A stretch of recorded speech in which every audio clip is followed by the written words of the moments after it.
ఒక్కడే కరెక్ట్ చేశాడు. ప్రపంచంలో ఎవరికి కూడా మన క్రోమోజోమ్ మన జీన్స్ ఇంకా అర్థం కాలే. 50% అర్థమైంది. 50% కూడా కాదు, 25%. 100% మన అస్తిత్వాన్ని, మన డిఎన్ఏని, మన క్రోమోజోమ్ని పూర్ణం అర్థం చేసుకున్న ఘనత మన ఋషికి ఒక్కటే ఉన్నది. బహుశా మీకు తెలియదు, మాకు తెలుసా సత్యం. గర్వపడండి. చూడండి, మీరు ఏ దేవాలయానికి వెళ్ళినా నువ్వు మాదిగోడవా, మాలోడవా, రెడ్డివా, కాపువా, వెలమవా, ఏందిరా చెప్పని అడగడు ఆచార్యుడు. నీ గోత్రం ఏంటి, నీ పేరేంటి అని అడుగుతాడు. ఈ గోత్రం ఎక్కడి నుండి వచ్చింది?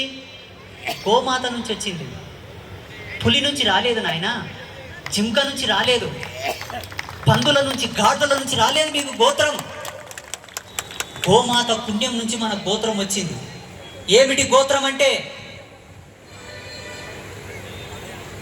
ప్రతి ఒక్క ఫోన్కి ఒక సీక్రెట్ కోడ్ ఉంటుంది. మీకు ఫేస్ లాకో, ఫింగర్ ప్రింటో, ప్యాటర్నో ఏదో ఒకటి ఉంటుంది.